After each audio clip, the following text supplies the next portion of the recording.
pendaftaran.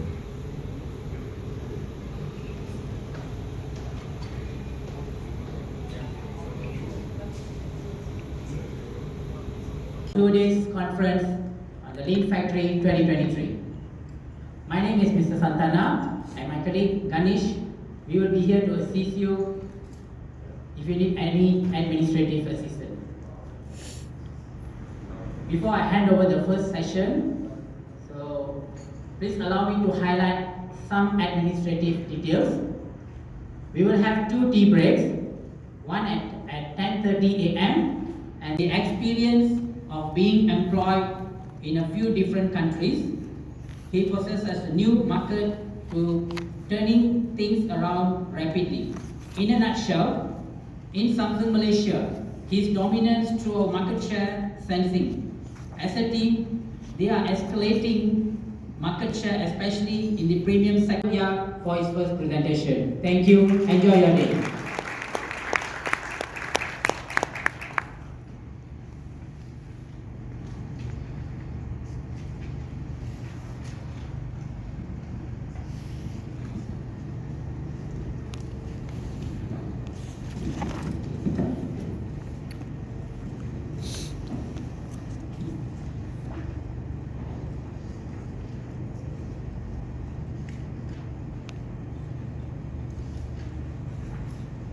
Business operation of Samsung Malaysia as far as TV and AV is concerned.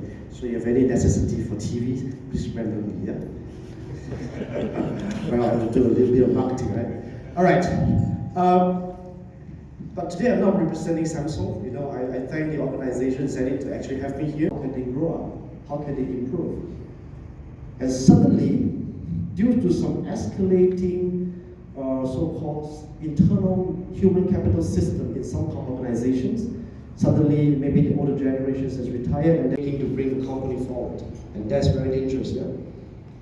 So, Consulting Solutions Singapore, AI, Digital Transformation and Management Consulting. Let me just tell a little bit about Mr. Muru. Mr. Muru has led Unimas to deliver strategic projects and engage as a trusted advisor to C-level clients, executive for digital transformation, strategy design, supply chain control, towers, process. Can you hear me well, I hope?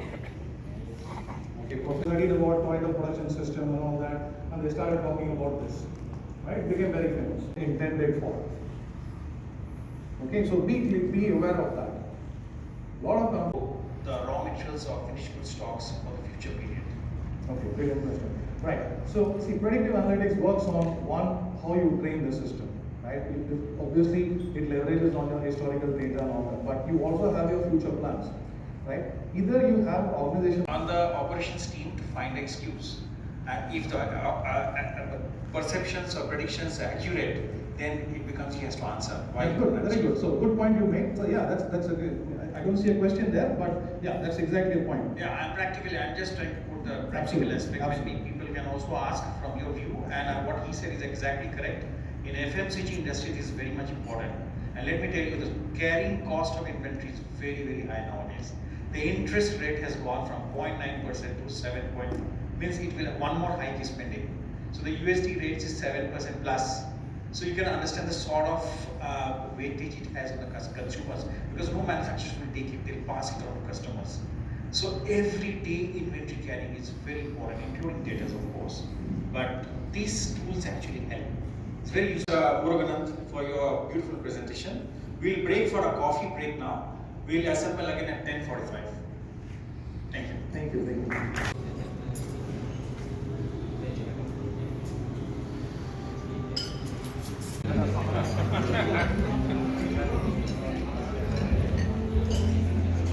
Factory 2023. Just want to state, when we say lean factory, what do we mean? I think everybody knows what does it mean, what we mean, but it has a deeper meaning. The focus within manufacturing system and maximizing productivity. These are very small words, but it has huge meaning. I hope people in operations, people in supply chain, people in marketing, people in Topic is threats and challenges in dealing with lean practices in your organization. So to identify the key threats and challenges, what organizations face, how can organizations adapt and overcome, and turning challenges and threats into new opportunities. Ladies and gentlemen, let us please welcome Noor Rizwan businessman.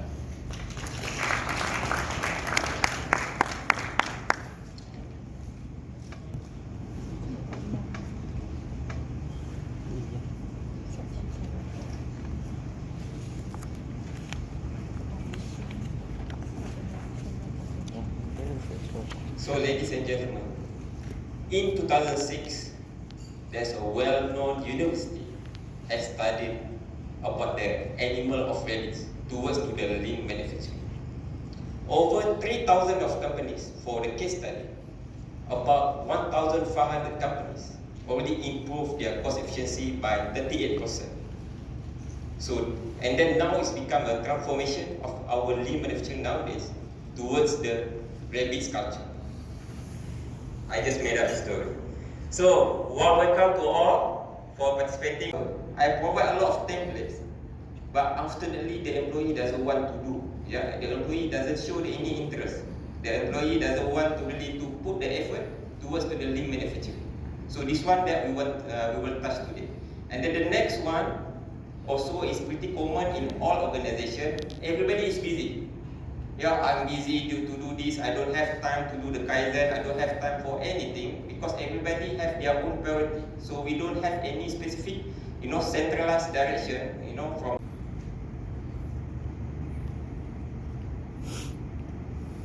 Okay, so it starts from 1950.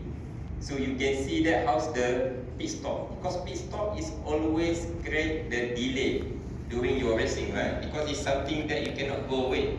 So you need to stop in your race, you need to change your tires, you need to top up your oil, etc. and so on.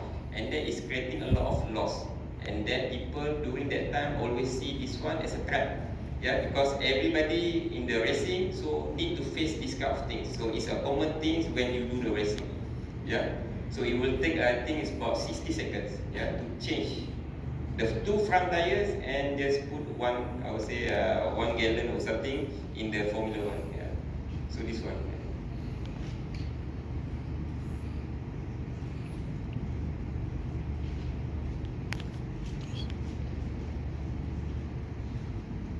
But Continental we don't do Formula 1 tires. We didn't. We are not into it. Only Petronas. Petronas. Okay, so this one is the 1950. So it's about 60 seconds. And then they're really proud of it. And then people still see that this one is a trap because it's become a loss and they can make you to lose the race. And then now, this one is become the opportunity because the more faster you are, the more chance that you will win the race. So example for this team, yeah. So I think it's about 5 seconds or something like this, very fast. Yeah.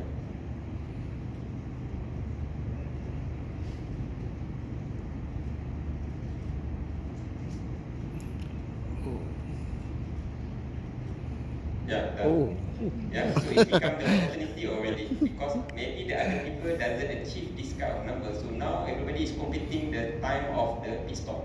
So instead of become a trap, now become an opportunity. So what is the tips behind it? So after that, there's no analysis. Yeah, because over there you will list down everything. Then so what happened is, so let's say that I open the stick house and then I have the track regarding that the demand is slowing down because people cannot afford. Because it's 1, 2, 3, 4. Yeah. So you are sitting at the CPD 4.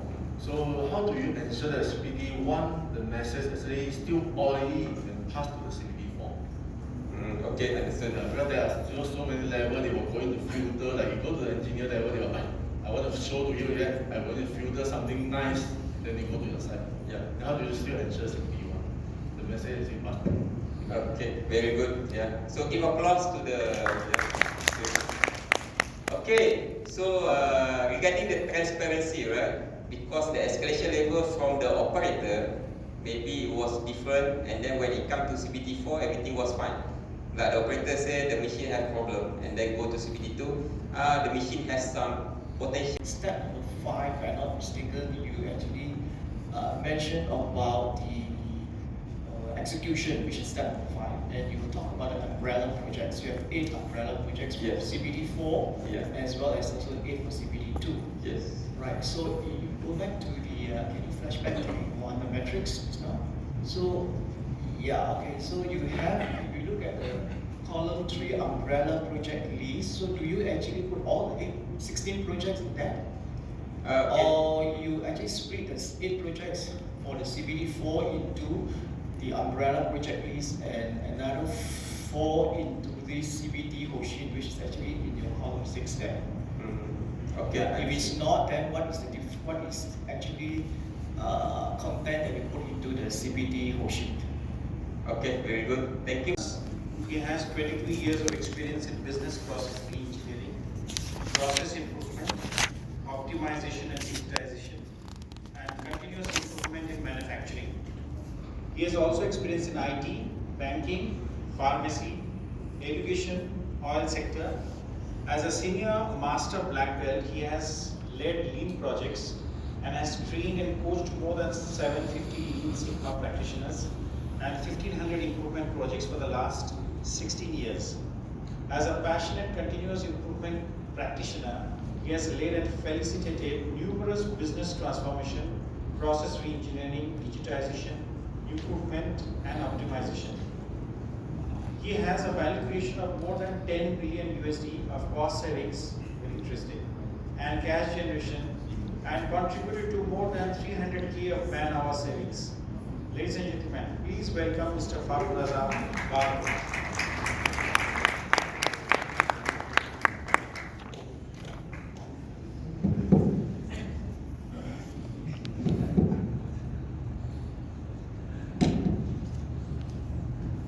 Alright, sound check. Can you hear my voice from back there? Alright, good. Assalamualaikum, a very good morning, still morning. And Ohayo gozaimasu to all. Alright. So thank you for the pre-introduction. Too much actually. Right. Basically, thank you. If you do, let's say you do a game bar walk, you go to what you call it, interviews, your operation line. More often you can see the actual truth. We tend to sometimes what we see on the paper is not as reality.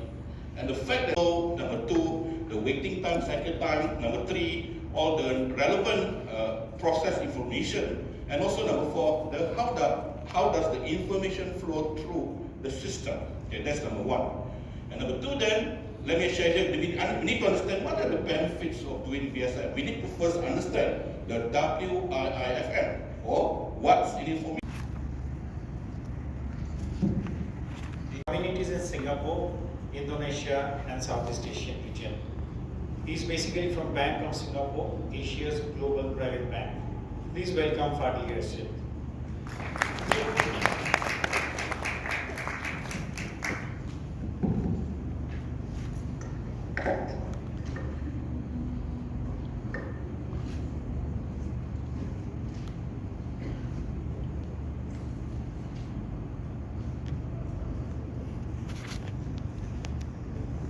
Okay, good morning everyone. Okay, now it's almost lunchtime, so we can say it's a good afternoon. So I'm not comfortable to... We need to micromanage that, and then just keep quantity as that. Yeah. How we want to go out from this kind of say situation? Because Yeah. it's just circling up, so you will do it back, I micromanage, and then I give back the trust, you are doing back, and then I micromanage back. So it's keep in circle, and then we are not moving. Can you explain how we can? Yeah, very good question. So, okay, I'm not sure if you have anyone knows Tesla. You guys know Tesla, right? Okay, so Tesla, one of the shareholder, primary shareholder there is Dr. Jeff Sutherland. Dr. Jeff Sutherland is the creator of Scrum. And Tesla is one of the automotive industry that implemented Scrum. Including consumer goods, retail, technology, supply chain, manufacturing, aerospace, automotive. He's passionate about creating frictionless customer experiences from the digital through to the physical and building high-performance cultures. Robert headed up the digital physical entry of Amazon and Vista Print into Australia. Please welcome Mr. Robert Bruce online. Hello, thank you for that warm welcome. I am absolutely delighted to be here this afternoon. So thank you for your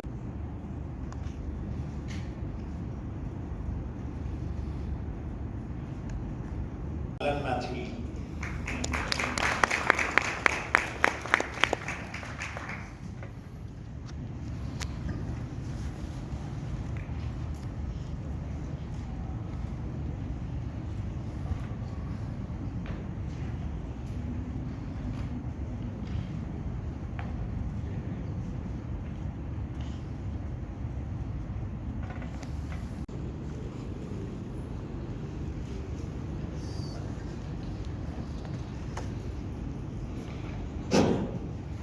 Good afternoon, everybody. All right, let me figure out how to work this out. Okay, my name is Alan. I've been focusing on lean for probably for 40 over years. Started off in the 80s when I was working with Motorola. Let's see. Okay. All right. So my topic today is more on how human-machine collaboration works together in Malaysia, but across the region. Right, a brief history about myself, okay? I started off... Now, Shahida Binti Sule is Senior Petroleum Engineer, Petronas, Karigali ST PhD. Senior Petroleum Engineer since last 15 years with experience, and she's one of the energy frontliner during the pandemic year of 2021, where she has worked at deep water offshore environment. She is currently working on international projects with countries like South Africa, Iraq, and Brunei. In the year 2021, she was ranked as one of the top performer in Petronas Karigali. Shahida was an active moderator of Reach Out program by Petronas, leading Women Network, PLWN. She actively involved in giving out a career talk to students, as well as fundamental analysts and a panel facilitator.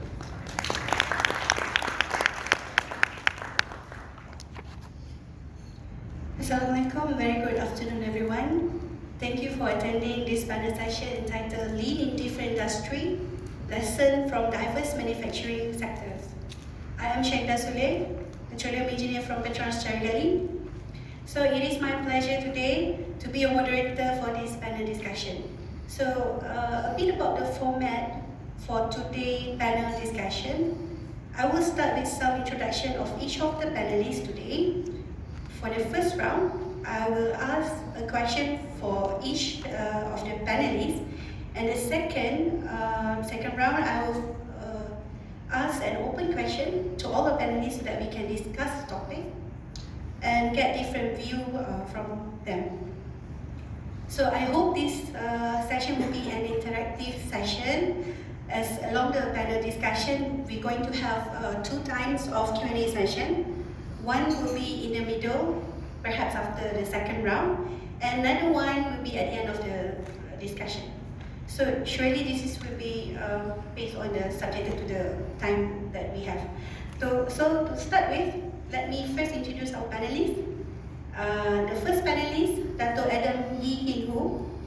Dato' Adam is currently a Managing Director of Global Specialist in Power Distribution Management, Powerwell International Sdn Bhd.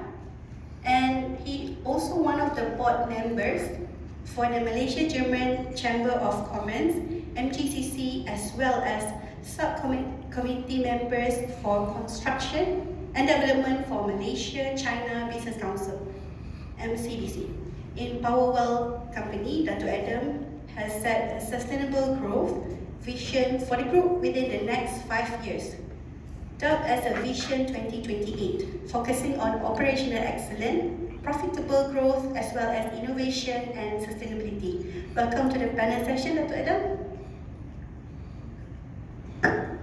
Thank you very much. Very good afternoon, everyone. Thanks for the invitation for this panel discussion. Next, I would like to introduce our second speaker, Mr. Alan, on my left side there. Okay. Mr. Allen is a Lean Six Sigma practitioner for almost 40 years with multiple industrial globally. He was one of the pioneering Lean Six Sigma practitioner in 80s with Motorola.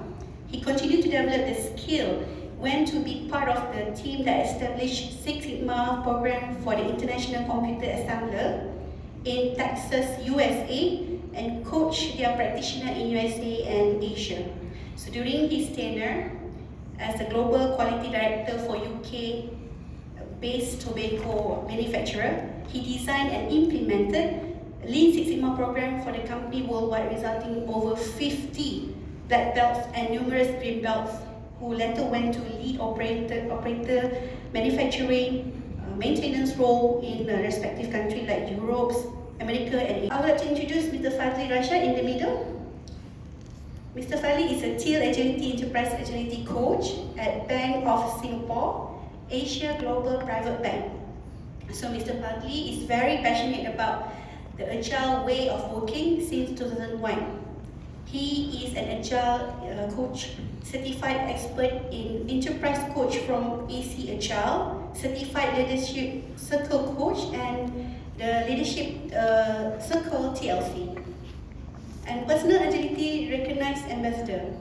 He was first exposed to agile back in 2001 through Extreme program, which made him realize that agile is about being a professional team player and high discipline to achieve business goal. So since then, Mr. Fadli has been advocating agile at workplace, and for the past 10 years, he helped teams and organizations adopt agile through coaching, training, facilitating their transformation journey. So welcome to the panel session, Mr. Fadli. Thank you so much for the introduction, and please everyone, if you have any questions, also we can have discussions. Thank you so much, and thank you for having me. Principle in power well or in energy industry generally? Thank you. Thanks for the question. It's a very interesting topic today we discuss about it, and I'm also quite impressed with Mr. Allen just now the presentation about the implementation of the automation in the processes. And one of the things that you have to understand about the company, we have to look into the company core values. Is, I think the first thing you have to define what is the core values. With these core values, that you know what is the Okay, as the company grows, it could face many challenges along the way, such as to handle revenue, develop customer relationship, and scale out operation efficiently. So how can a company embrace these challenges by implementing lean and agile concept? Okay, so as mentioned earlier by Dr. Adam, is that it's important to connect the values from the vision. Now, the challenge here is really that whether the people understands the vision or not. The challenge that as leaders, whether we spend enough time to make the connection between the vision and the values, because this is where the struggles are.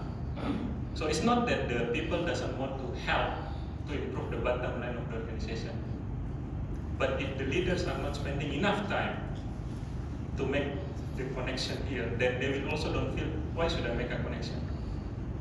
In terms of helping the bottom line of the organization.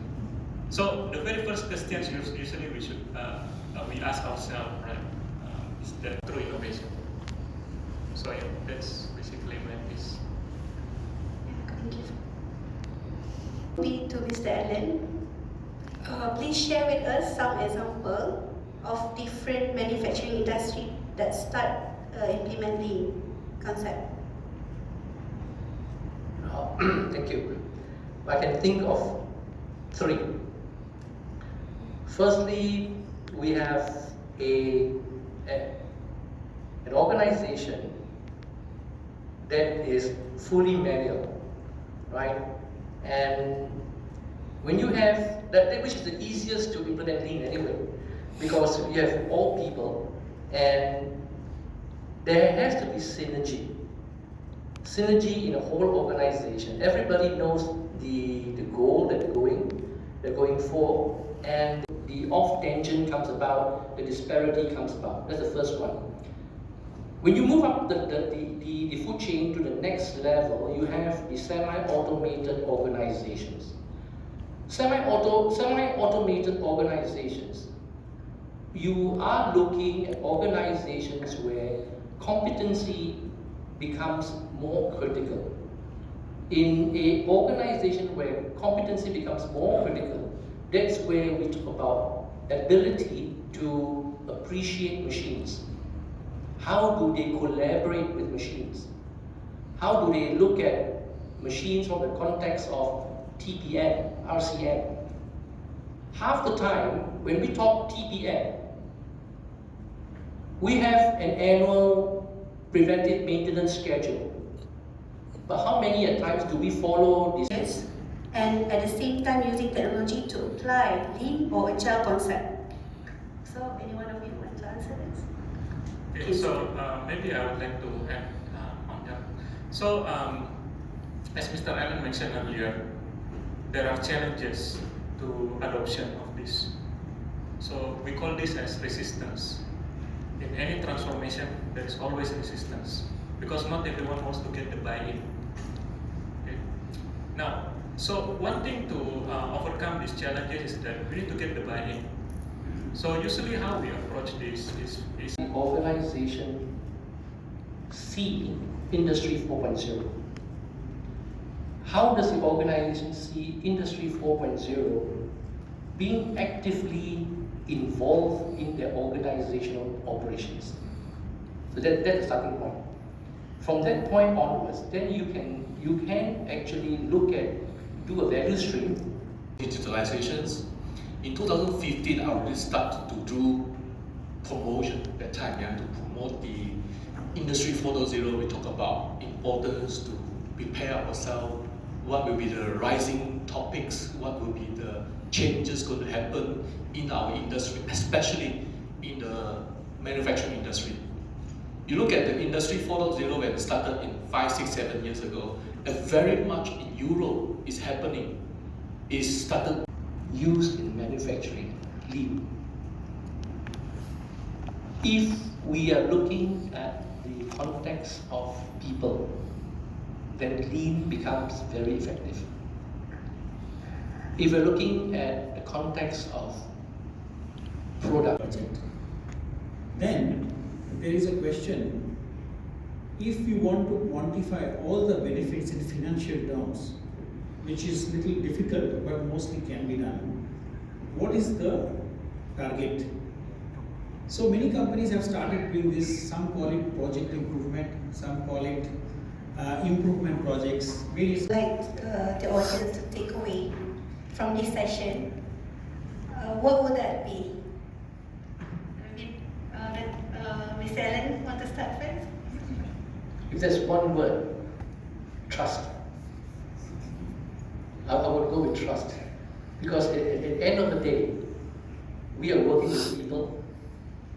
We need to have them trust us. We need to trust them first. That's how I do it. And to add from trust is actually embrace failures. So embrace failures will not come without trust. Correct or not? And why we need to celebrate failures? Because that's where we learn. And this is important. Someone was asking me earlier is that in the past is that how can we, let's say in the bank or financial industry, we are dealing with money. Are you asking me to jeopardize people's money? No. We embrace failures in isolated manners. So we isolate the experimentations and then we learn from there. So that's the reason why we always start small. So we have trust, embrace failure. Maybe, actually I want to talk about empowering people, so let people to start to deliver the best of what they do. Maybe the next topic we look into the collaborations. And now the term is very popular now, people talk about collaboration, how we can get the win-win situation and really put out the best result with the collaboration that we have. I mean, regardless if you are from any industry, so long that there is something that we can engage, something that we can deliver the same result, I think that is ultimately what we want to achieve at the end of the day. And I think it's important for Malaysia. Now look at Malaysia now, we are on the eye of the world. This morning I just had a meeting with the German politician come over to Malaysia to understand our business over here. So I think this is for the first time we got this kind of invitation and got this kind of visitors coming to Malaysia. So let's demonstrate our strength, our unity of Malaysia. Thank you very much. Okay. Usaha untuk check up. Hari ini adalah hari kedua. Hari 2 conference untuk check up. Ini saya punya luggage. Bye-bye bilik.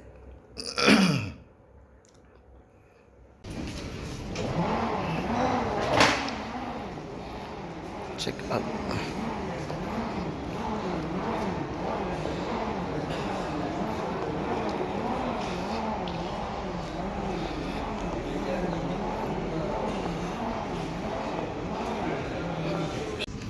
Second day training.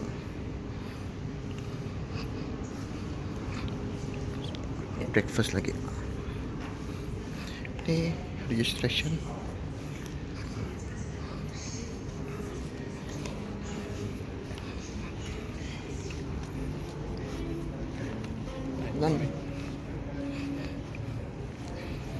Stop.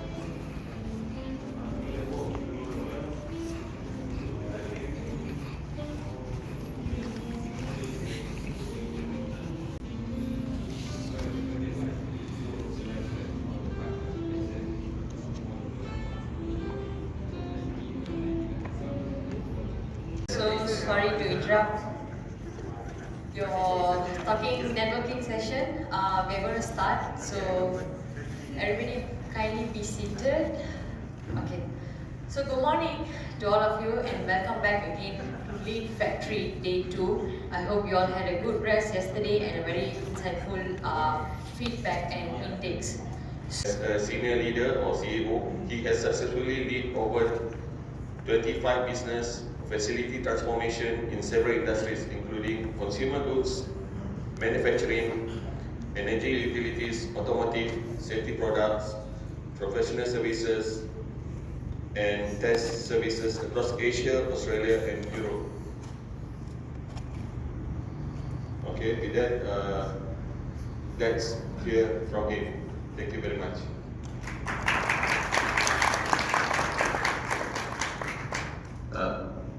Good morning, everyone.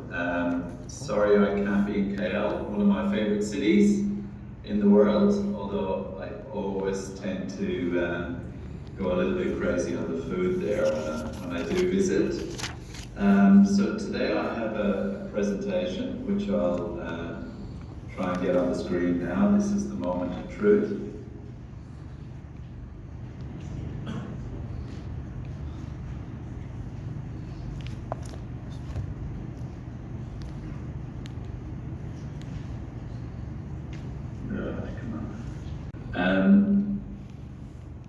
I guess in some ways I've been lucky with the companies I've worked in, but some for more than a decade, others are on the journey. It's okay. Every place you go to, I visited China, a bit of on output in terms of delivery and over $1 million savings. System was because they had to have more variety, smaller batches than the benefits are amazing that they deliver. I'm quickly going to finish up. From Continental. So I have one question because I think the key of to implement lean and so on is really to gain the stability. So can you give some of the examples? So how is the approach in order for us to gain the stability? Is there any lean tools that we should practice in our factory? So in order for us to really to identify the variation and then how to attack this variation to gain the stability. Thank you. Key benefit success shared by the panels. So basically, what will be your first or your advice basically for us to maintain in order for us to sustain lean in our organizations?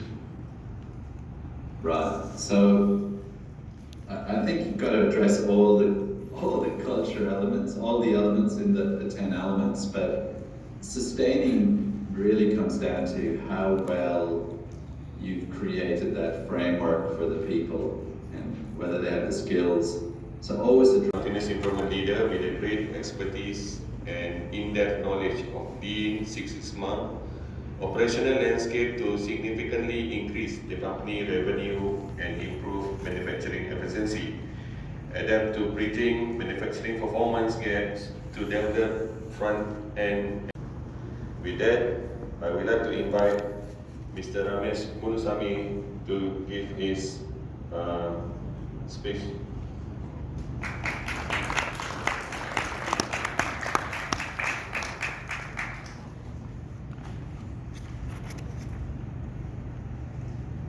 Good morning to everyone. My name is Ramesh. I'm actually from JB. So I'm the site CI for my organizations. Also taking care of the training departments. We have 5 plants, 4 in JB and 1 in Batagawan and Penang. And also that CI leader for the all our global site. So we have so we cannot base on the judgment. So everything must be good. And change management trainer, a coach and facilitator for more than 20 years in industrial experience in manufacturing, office processes and supply chain. She has held various roles in operation, including quality, process, production, human resource, lean and continuous improvement, which adds much value. I'm nervous, so I will have my lunch later. Okay, so today we're going to talk about a very interesting topic, and I was actually sitting at the back there listening to the speakers before, right? And you guys asked a very interesting question. Hopefully my presentation is going to answer your question. There are 2 questions on the floor this morning. Number 1, how do I sustain my continuous improvement? Then you set the CI project.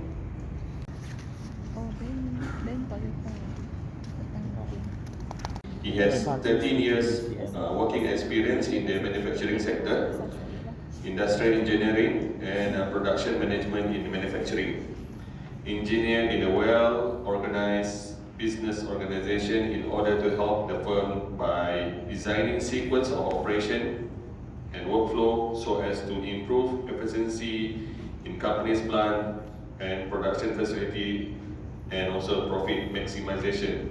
Therefore, I would like to invite him. Thank you. Please have a seat. Of course, some introduction, right? Afterly, I was present already yesterday and I already present myself already. However, I would like to add one more thing inside of myself as well. Just I think also will be fruitful for you guys as well. So one secret that I would like to share. So basically, I was born as introvert. Yeah. So everybody know is introvert, right? So introvert is something that the people have some issues regarding to communicate with the others. And I was introvert throughout my life until I was first year working, yeah, as an industrial engineer. And then on my first year, so after a few months working over there, so basically I have one project, so which is very simple. So they call 2R1C: reduce, remove, and combine. I think. Then you heard, this guy can talk, yeah, everything is beautiful, ideally, and so on. Try to ask. I have this up, so now I want to fly you to the next level. So which is to the how is the lean principle we can fusion. Yeah, like the dish lah. So American dish, Mexican dish. So now lean principle to fusion with the industrial 4.0. It's very interesting, I would say, discussion. So I personally request to the organizer that I would like to moderate this one because I would like to learn as well. Because usually when we talk about the lean principle, right? Also yesterday So we see that a lot of talking about the people, engagement with people, talking about culture, and then a lot of talking about moving to customer-centric. So customer-centric is, instead of waiting the customer requirement, we go much more further. We go and see the customer vision. What exactly the customer want to go for the next 10 years? Example, the famous one right now, all the organization is doing sustainability, right? Yeah, so sometimes so some customer already start to request. No female for today, yeah? So we only have all male. So very superb speaker, very high experience. So I would like to introduce first Mr. Su Khairul, yeah? So Abdul Razak, mechanical engineering as a lecturer in First City University College. He is registered as an Asian Chartered Professional Engineer, ACPE, a professional mechanical engineer with a practice of certificate PEPC with Board of Engineers Malaysia. And the second panel is TS Nash Rizal Roslan, PMP, Supply Chain Program Manager, Intel Global Supply from Intel Corporation Malaysia. He is certified PMP, Project Manager, Lean Six Sigma Black Belt. Yeah, you will go for the Master Belt, Black Belt soon, right? And then obtained from CSSC as well as a Certified Professional Technologist, Manufacturing and Industrial Engineering by MBOT, MBOT. And then the last panel speaker that we have is Dr. Raghavan, Director of Sterex Technology Malaysia. This guy is really well known. So if we talk about the Industrial 4.0, this guy have a lot of experience, knowledge transfer in the field of Industrial 4.0 from Germany, so which is my company from Germany as well. So to Malaysia, he has participated all the conference, talk and seminar and delivered training for Industrial 4.0. So I would like all the ladies and gentlemen, please give a big applause to our panel speaker.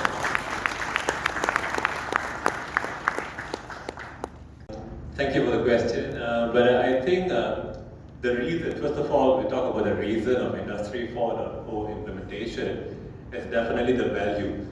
See, before us there were Mr. Power, Mr. Ramesh, and also Ms. Prema. They talk about lean and also TPS and all that. So, and then of course there always will be a small company that cannot afford this, right? So what do you think? Is it this small company that cannot afford for Industrial 4.0? Is it they will have the constraint in order to be competitive with the others? okay, a very good question. So, yeah, so let's not straight away jump to industry. The pain point for us to really to see how's the benefits coming from. Yeah, prioritize in the sense maybe from product perspective. So maybe you have different product, right? So maybe this line have high volume rate every month. Maybe you can focus on that. Or you can focus on the less volume output rate as a POC. As a pilot, yes. You need to see how it's going. Exactly. Okay. So now I will go to the question number 2. So zero can be synergized together. And how's the value can be created from this lean fusion with the Industrial 4.0? Okay, thank you. Bismillahirrahmanirrahim. Assalamualaikum and very good afternoon. I just want to introduce myself. I was graduated as aeronautical engineer and then working with Proton more than 18 years. So I've been in the big companies before, and then I've served with all those cultures and all those stages, transformation, all those things lah. And then I was a consultant. So that's the things that I've gone through. It means that the people's and the culture is very important. For example, if we have a good tools and we have a good system. I go to some company, especially on the Japanese-based company, right? So we see that it's much more reluctant to really to introduce digitalization. Because we see that, example on the visualization board, right? So if you see in Japanese-based company, so you have a lot of paper. In this board, a lot of paper and a lot of writing. Lean, so we doesn't really want for that because we lost the ownership, we lost the, I would say, the people behavior, because now the people behavior is depend on the system, and then we lost this kind of ownership. So which is contradict what is the lean culture is, because lean culture we want the people to take full ownership, and then how to take full ownership by writing by ourselves. And can you comment how this, I would say, this situation can be synergized together? Because one side is we need to really to write on the paper, and then one side is everything need to be digitalized to be in the monitor. Yeah, so you can answer first, and then Dr. Gavin can answer afterwards. Okay, in order for me to bring along the digitalization, and pretty much the same concept can be applied on a digital environment. And today we are talking about ESG, the sustainability and all that. So I think in that direction, definitely we are doing paperless and all that, right? So I believe when you have the paper concept and this one concept and all that. So when it's digitalized, you could actually authorize or provide accessibility for the right people of PIC to actually co-monitor and update real time, and all that is very important versus you literally going physically to one end.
Yesterday I had a buffet breakfast with my two kids.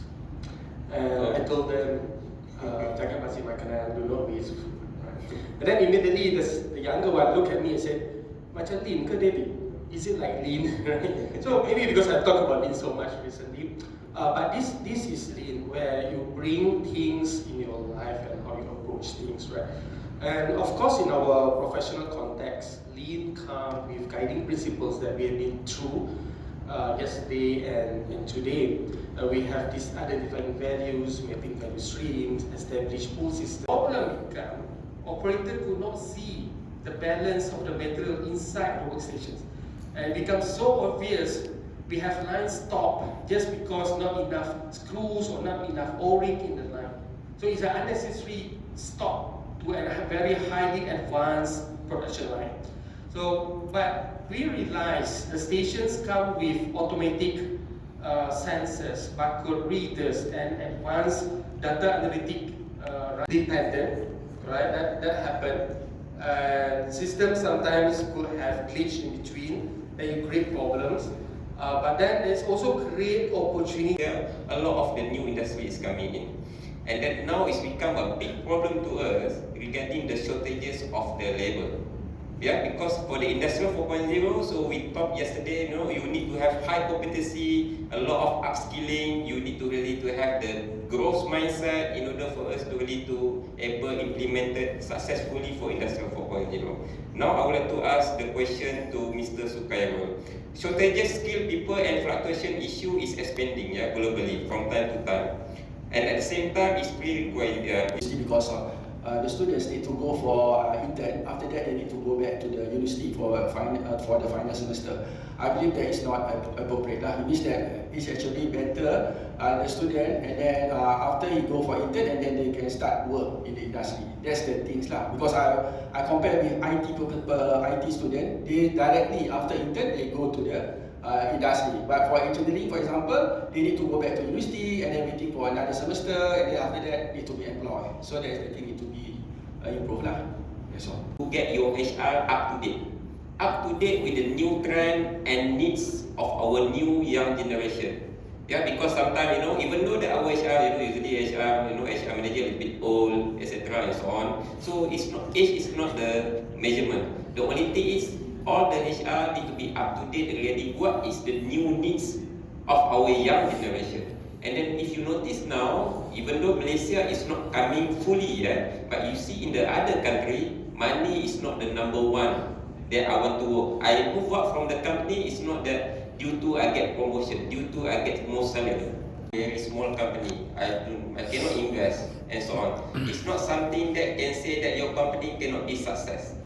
The one that you need to understand is regarding that what is the content inside. So why we have Industrial 4.0? So you need to have, it can give you the data, traceability. And that is not that you need to invest something, you can recreate. So how to get the data? Even manual and so on. But at least you already have the method. So it's always something is free. You can implement in your company. It's not something that everything need to really request money. So because the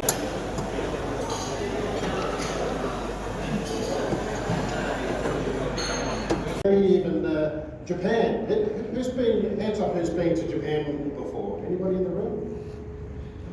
Okay, there's a, so that we have the supplier here. So this is representative of a finished goods material that I'm going to process through each one of the machines. Describing their area, here we have 3 machines, 1 operator, and just to and in this example, On behalf of Clinic Business Excellence, I would like to take this opportunity to thank all our speakers, panelists, and chairperson for their contribution for the last 2 days. So we believe you have gained valuable tips and strategies, and I believe you have a fruitful conference. So before you leave for the day, kindly fill up the evaluation form for us to improve further. And for those who will be